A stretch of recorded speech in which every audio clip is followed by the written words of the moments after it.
Ya no. Muchas gracias. Muchas gracias, señor Arsenal, por esta invitación a compartir con ustedes esta tarde. En esta en la que uno se siente un poco en la casa de uno, que lo fue durante muchos años. Y muchas gracias a la invitación que se me ha hecho por parte de los embajadores y embajadoras que están detrás del origen de este informe para compartir con ustedes.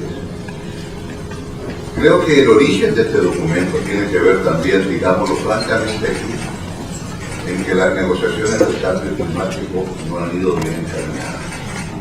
Después de los esfuerzos que se hicieron en Bali, en Poznan y en Copenhague, digamos que en Copenhague, salvo por un acuerdo muy de último minuto, básicamente sobre el tema forestación y deforestación, no hubo grandes avances.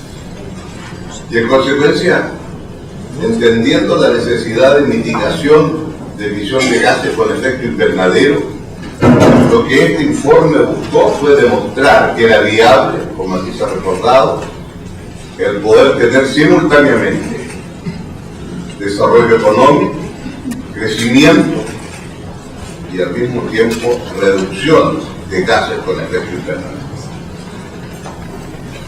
Es cierto, el tema de las negociaciones se confundieron en una acusación recíproca de unos y otros, en tanto Kioto distinguió entre aquellos países desarrollados que estaban obligados a reducir emisiones y los países no desarrollados, que no estaban mencionados en el anexo 1, los así denominados países que no responden al anexo 1 y que no están obligados a tener que hacer esa reducción de emisiones. Y a partir de allí entonces hay una suerte de, por así decir, acusación recíproca. Yo no voy a seguir disminuyendo emisiones mientras ustedes no reduzcan emisiones. Y los en desarrollo diciendo, señores, que usted es el gran responsable de las emisiones que hay. Porque recordemos que las emisiones hoy permanecerán en la atmósfera durante 110 o 120 años. Esa es la discusión. Usted, señor, ya emitió durante ciento y tantos años, y yo que no me he desarrollado nada, no he emitido casi nada. Entonces no me venga usted a decir lo que yo tengo que hacer. Yo tengo derecho a emitir tanto como lo que usted emitió. Y ahí tenemos un diálogo de eso. En consecuencia, lo que se ha buscado es un informe que rompa ese planteamiento. Porque en verdad, efectivamente, si uno dice cuál es la responsabilidad histórica de las emisiones hoy en la atmósfera y quién es el país que más ha emitido, claro, las emisiones 100 años atrás, cuando el producto de la Tierra estaba muy lejos de llegar a 1.000 millones, obviamente que no están en condiciones hoy día de poder compartirse y competir con los que hoy están enfrentados a la realidad de seguir creciendo. Y entonces diría yo es la razón por la cual creo que este informe es un poco una respuesta al intento de romper esta situación de acusaciones recíprocas que no conducen a nada. Me recuerdo a un país muy importante del no anexo 1, que me decía que tenía derecho a emitir lo mismo que el más emisor de todos había hecho. Y yo le decía, pero es que usted no entiende. Estas luces que hoy día nos alumbran producen mucho menos emisiones que las luces que alumbraban 100 años atrás. Y por lo tanto, usted no está obligado a recorrer el mismo camino que recorrieron los países hoy desarrollados en materia de emisiones. Y aquí lo que hay entonces es una búsqueda de un camino diferente. Y creo que el origen de este documento, y por lo cual me parece importante, es que hace un planteamiento distinto. Y en donde yo creo que, junto con el grupo que trabajó de 24 personalidades, con el presidente Calderón como líder del grupo y presidente de la comisión, hay que destacar el trabajo de Lord Nicholas Stern. Hasta ayer Sir Nicholas Stern, nunca supe si subió de Sir a Lord como resultado de un cambio climático. Pero déjeme decir que, no sé, eso es Sí quiero decir que es tal vez la persona con mayor autoridad en estos temas. Y es muy simple, como decía muy bien Alicia Bárcena, nuestra secretaria ejecutiva, no podemos pasar más allá de un calentamiento de 2 grados Celsius en la Tierra. Si hay más de 2 grados Celsius, entramos a un terreno desconocido. Es cierto, como dijo una vez Lord Stern, ¿se jugaría usted la suerte del planeta Tierra a un carro serio?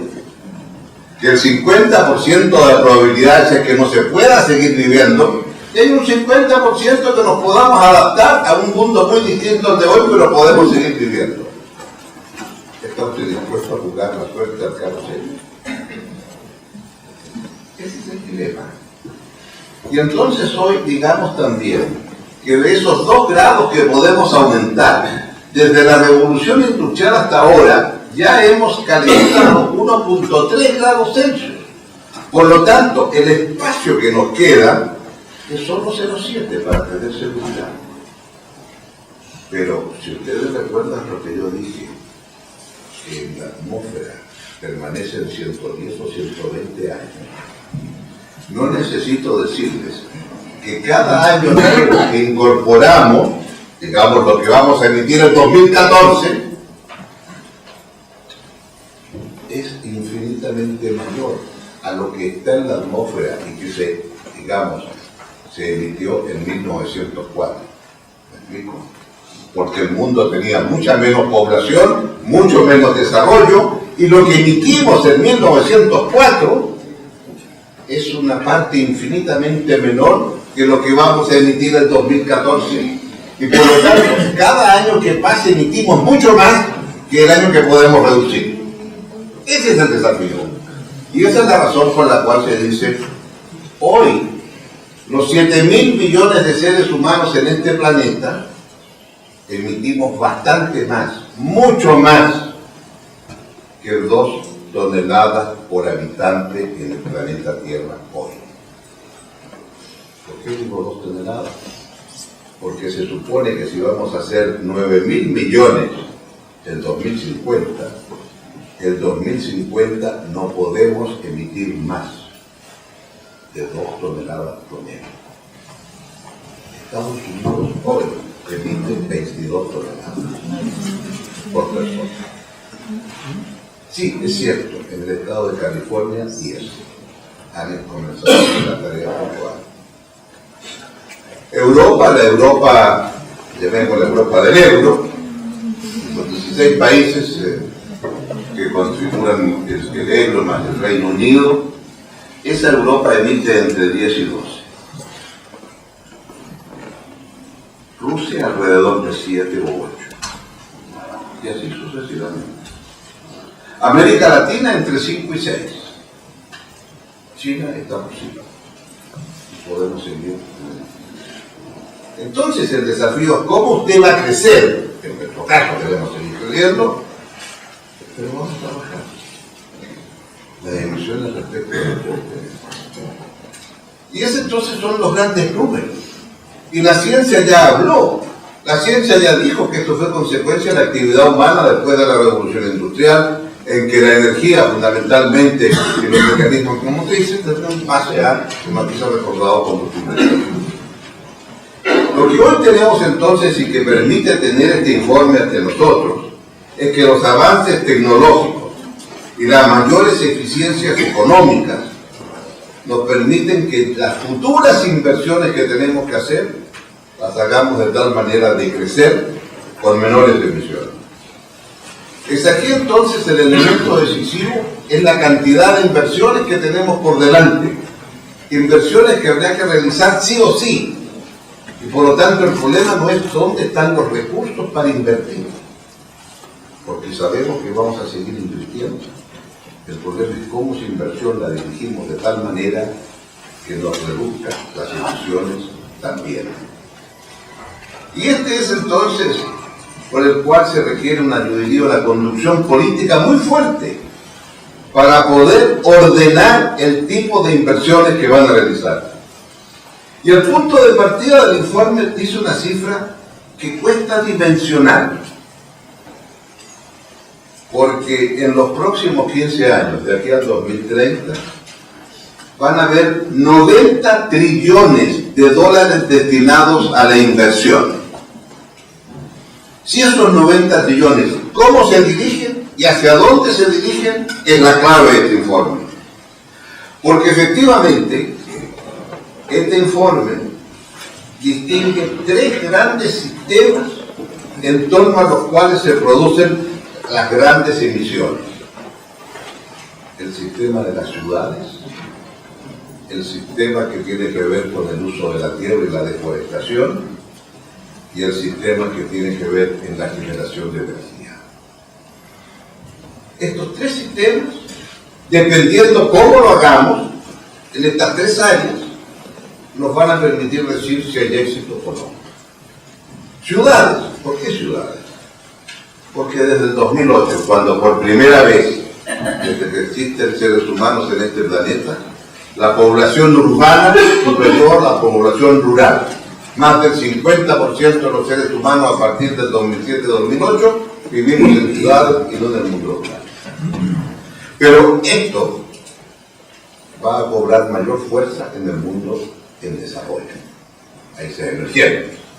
Y por lo tanto, en nuestros países va a haber una mutación del campo a la ciudad mucho más activa de la que hemos visto, y por lo tanto el tema entonces es ¿qué tipo de inversión vamos a hacer en las ciudades para que las ciudades emitan menos?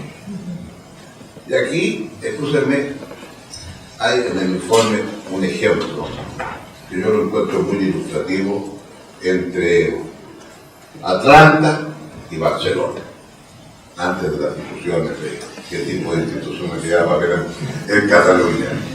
Pero sí, ¿por qué lo digo? Porque acá se han tomado dos ciudades, la misma población, 5.300.000 habitantes, el mismo ingreso por habitante en Atlanta y en Barcelona. Pero escúchenme lo que voy a decir. Atlanta emite 8 veces más gases de efecto invernadero que Barcelona. No 80%, no, 8 veces. Pero explíqueme usted, señor, cómo es posible que aquí dos ciudades que son tan similares tengan esta magnitud. Y la pregunta es obvia. Primero, la densificación de la ciudad. La realidad geográfica de Barcelona, que todos conocemos, hace entonces que Barcelona crece hacia arriba. Atlanta se extiende a lo largo, a lo ancho, al norte y al sur.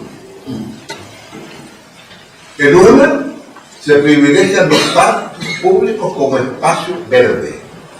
En otras, cada una tiene el parque dentro de su casa. En una, producto de la densificación, el automóvil en la ciudad prácticamente no se usa y el transporte público es inevitable e importante. En la otra, cada uno en su auto, y no de a dos en un auto, sino que uno en su auto y 1 hora hasta llegar al trabajo. Entonces, esto tiene que ver también con un trato cultural de cómo estamos creando ciudad. Y lo que está en cuestión entonces es una pregunta muy simple. Nuestras futuras ciudades que se van a expandir, ¿las queremos parecidas a Barcelona o a Atlanta? Y aquí entonces es donde está el tipo de inversión que queremos en cada una de estas ciudades. Y por lo tanto, ¿cómo reducimos costos? En nuestras ciudades que calculan en 3.000 millones por año, pero más importante, ¿cómo somos capaces de generar la expansión de nuestras ciudades de una manera que generen menos gases de efecto invernadero? Segundo, respecto al uso de la tierra, en donde aquí, claro está, hay dos elementos fundamentales. Primero, que hacia el año 2030 se calcula que van a ser no 7 sino que 8.000 los seres humanos en el planeta, y la primera exigencia es que la tierra provea los alimentos para todos y que no haya hambre en el planeta. Pero junto con eso, se espera también que el uso de la tierra sea tal que permita seguir generando fuentes hídricas y agua potable para todos, y además, yo diría, ayudar al cambio climático a través del tema forestación y deforestación. Todos sabemos el rol del bosque, que absorbe anhídrido carbónico, y en consecuencia el bosque es un elemento importante para disminuir las emisiones. Problema: la deforestación es responsable del 20% del total de las emisiones del planeta Tierra. Los 13 millones de hectáreas que cada año se deforestan es responsable de ese 20% de emisiones. Y en consecuencia, la necesidad de disminuir el ritmo de deforestación es esencial. Y si acaso acá de hacer una referencia a América Latina, tenemos una situación tan diferente al resto, porque el total de emisiones de América Latina de gases de efecto invernadero, la mitad es deforestación. La mitad es deforestación. Claro, todos miramos hacia Brasil y lo que es la Amazonía, que es el elemento central. Digamos una sola frase para entender de qué estoy hablando. Lo que Brasil emite produciendo su Producto Interno Bruto es menos que lo que Brasil emite por deforestación. Ese es el perfecto. Todas las emisiones de la producción de la economía brasileña es inferior a lo de deforestación. Acá hay también, desde el punto de vista del uso de la tierra, un tema desde el punto de vista de América Latina muy importante. Y a eso le diga usted la recuperación de la tierra degradada para poder tener más alimentos, y hay entonces en el tema del uso de la tierra un conjunto de inversiones que son cruciales. Y respecto al tema energético, digamos simplemente que la demanda va a aumentar hacia el 2030 entre un 20 y un 35%. Hoy el carbón es la fuente principal y por lo tanto pasa a ser algo muy importante entender también que hoy hay 1.300 millones de seres humanos que no tienen electricidad y por lo tanto hay que aumentar la capacidad de energía eléctrica al alcance de los seres humanos. Solo la India son 600 millones. Y por lo tanto acá tenemos un desafío. Y aquí obviamente que el elemento más importante es cómo somos capaces entonces que del aumento de la oferta energética de aquí al 2030, lo que plantea el informe es que el 50% debe ser energías renovables no convencionales, le hace energía solar, energía eólica, biomasa, etc. Y eso es factible y realizable. Factible y realizable. No estoy diciendo que la mitad de la energía va a ser, no, estoy diciendo que del aumento de energía, la mitad sea renovable no convencional. Estos tres sistemas, para que puedan tener éxito lo que he planteado, dice el informe, cuáles son los tres motores que están detrás para que esto sea viable. Y los tres motores que cruzan a estos tres sistemas es, primero, el uso eficiente de los recursos disponibles. Y aquí hay una sola cifra que quiero compartir con ustedes. Hoy, anualmente, se entregan 100.000 millones de dólares, 100 billones, 100.000 millones de dólares para subsidios de energías renovables no convencionales. Pero se entregan 600.000 millones de dólares para subsidiar la gasolina. Y ahí el subsidio es para todos igual, ¿verdad? Ricos y pobres, igual los ricos que los pobres, porque los ricos andan más en auto que los pobres, todos tienen el mismo subsidio. Es decir, hay una utilización de recursos absolutamente inadecuada. Utilice usted una parte de esos 600.000 millones en subsidiar los efectos que sobre los pobres produce quitar el subsidio a los combustibles fósiles y usted avanzará grandemente.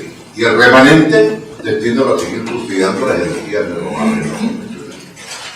Entonces, un uso eficiente, yo sé que esto requiere coraje político, claro, a nadie le gusta que en su gobierno le suban el precio de la gasolina, en mi periodo presidencial no me gustaba, pero es que así es la vida, entonces hay que tomar medidas. Y entonces creo que junto con esto Tiene que haber, por supuesto, una forma de colocar un precio real al carbón, y aquí el impuesto al carbón es fundamental. Todo esto ayuda a un insuficiente recurso. Lo segundo tiene que ver a lo que decía nuestra secretaria ejecutiva, cómo hacemos una infraestructura que sea intensiva en emisión baja de los gases de efecto invernadero. Es muy distinto tener un transporte público en base a buses que tener un transporte público en base al metro que use electricidad, siempre y cuando la matriz eléctrica sea más sencilla. Y en consecuencia, acá hay un elemento que es esencial. ¿Cómo vamos a hacer una infraestructura que permita en consecuencia beneficiar una emisión baja de gases de efecto invernadero? Y aquí no quisiera extenderme en esto, el tema de los impuestos verdes, el tema de los bonos verdes, y también, digamos, la reducción de los costos financieros. Hasta hace 15 años atrás, 20 años atrás, no concebíamos un financiamiento a más de 20 o 25 años. Hoy día, los grandes fondos de inversión dan financiamiento a 75 y a 100 años plazo. Es decir, tenemos una capacidad de financiamiento casi ilimitada. Lo importante es cómo vamos a esa capacidad casi limitada a usarla en un gasto de infraestructura que no signifique continuar la emisión de gases de efecto invernadero. Y el tercer elemento que me parece muy crucial es cómo estimulamos la innovación, porque están surgiendo nuevos materiales y son esos nuevos materiales producto de la innovación los que permiten bajar los costos de energía solar, energía eólica y demás energía. Mucho más. Si en Chile pudiéramos cambiar, esto se dice muy fácil acá en un seminario, si en Chile pudiéramos cambiar todas las luminarias públicas de Arica a Magallanes y poner de acuerdo entonces a todos los municipios, a todos los que tienen que ver con esto, a ampolletas LED, el ahorro sería 380 megas. ¿Cuánto costaría una central de 300 megas que lo más barato es a carbón? Entre 700 y 900 millones de dólares.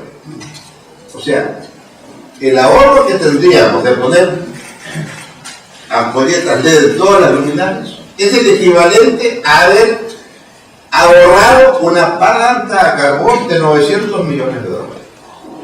No está mal, ¿no? Ahora, ¿cómo le hace usted para poner de acuerdo a esto? Es otra historia. Pero lo que digo es, lo que está en el informe es eso. Cuando se discutía el informe, y yo les puse el ejemplo, ¿qué es lo real? Y eso es posible hoy. O sea, usted hace un buen negocio. Cuando usted dice que puede incorporar energía solar de su casa a la corriente, a la matriz eléctrica del país, y que por el mismo alambre que le llega de electricidad, usted se la manda de vuelta cuando tiene electricidad solar durante el día, usted a la vez está democratizando el sistema, usted produce electricidad en el día y es consumidor en la noche. Es muy simple.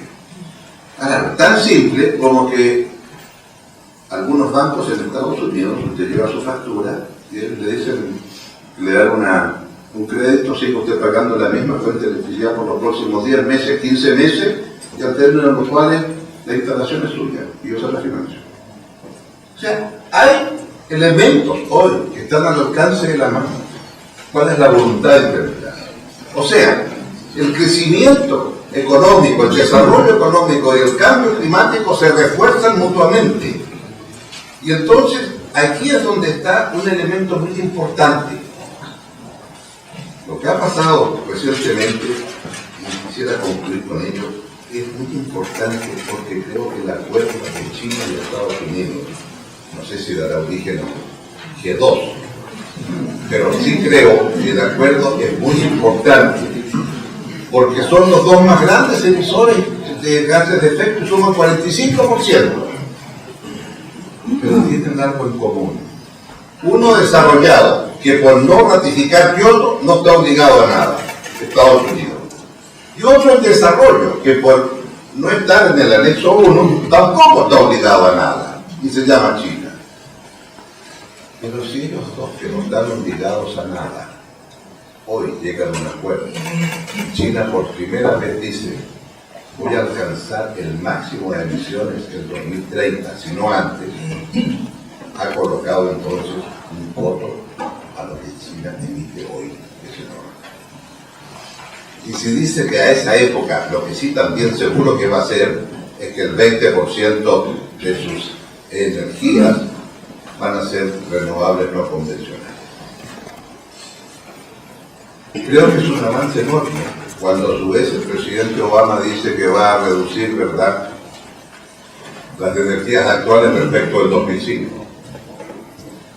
Creo en consecuencia que si estos dos países han sido capaces de plantear esto, este informe llega en un buen momento, porque eso quiere decir que de aquí en adelante lo que ellos han planteado va a ser el piso desde el cual se hacen las negociaciones. De ahí para arriba va a ser todo, nadie va a poder plantear menos que ellos, entre los países que son emisores del mundo, los grandes emisores. Y creo también que hay un conjunto de países en desarrollo que somos muy poco importantes. Chile emite 0.2, 0.28 para ser más preciso. No alcanzamos el 1% de todas las emisiones del planeta. Pero creo que tenemos la obligación, y creo que es lo que se va a plantear en Perú, el que el gobierno de Chile, lo que ha planteado internamente como el plan energético, lo quiere hacer vinculante con la comunidad internacional, y por lo tanto a partir de eso, si bien Chile no está obligado, se va a considerar obligado y va a estar dispuesto a que sea la modificación respecto a lo que Chile planteará. Creo que es una forma de comenzar a romper el hielo. Y creo que a partir de lo que ha ocurrido con este acuerdo, ello va a ser posible. ¿Por qué? Porque es muy claro que lo que va a cambiar a partir de este acuerdo es que ahora sí va a haber un cambio del paradigma en el cual estamos acostumbrados a vivir. Durante mucho tiempo, el paradigma era cómo hacemos para tener más crecimiento por habitante. Dígame usted, mejor el crecimiento por habitante y usted va a tener mejores indicadores económicos. En este siglo XXI, el paradigma va a ser aplauso por su crecimiento económico. Pero podría usted decirme, ¿y cuánto emite por persona? Y la emisión de gases de efecto invernadero por persona va a ser la medida de civilidad de ese país. La medida en qué medida ese país tiene preocupación por lo que pasa en el planeta y por todos los demás. Y por lo tanto, cuando eso sea así, va a producirse un conjunto de efectos en cadena. Usted Chile emite mucho, usted Chile juega un rol importante en la exportación de cobre. ¿Podría usted, por favor, ponerme por tonelada de cobre exportado el sello de cuál es su nivel de emisiones de gases de efecto invernadero por tonelada de cobre? Y en ese momento la commodity llamada cobre no va a ser nunca más una commodity, porque el precio que el cobre que emita más se va a transar a menor valor en el mercado internacional que tiene que ver. En consecuencia, creo que este acuerdo es de innumerables proyecciones a futuro, y va a haber un antes y un después de este acuerdo entre el presidente Obama y el presidente Xi. Y si a eso se agrega lo que ha hecho la Unión Europea, de plantear un 40% de reducción de emisiones respecto del año 90, ojo, el presidente Obama respecto del 2005, es mucho más exigente el acuerdo europeo respecto al año base que el año 90 y no el 2005, pero eso para que lo discutan los negociadores. Por ahora digamos que estos dos acuerdos de los dos principales emisores que no estaban obligados y el ejemplo que hace un mes atrás nos dio la Unión Europea colocan entonces la posibilidad de tener ahora realmente un avance sustantivo, y en donde este informe lo que demuestra es que este avance se puede hacer sin afectar el crecimiento, sino por el contrario, crecimiento y esfuerzos para combatir el cambio climático se refuerzan mutuamente. Y en ese sentido creo que estamos en un mejor pie desde el punto de vista de la negociación política y en un mejor pie desde el punto de vista de los antecedentes por los cuales se puede decir, por favor, no me diga que quiere crecer y no preocuparse del cambio climático, porque ahora hay que crecer preocupándose del cambio climático y es buen negocio para el crecimiento.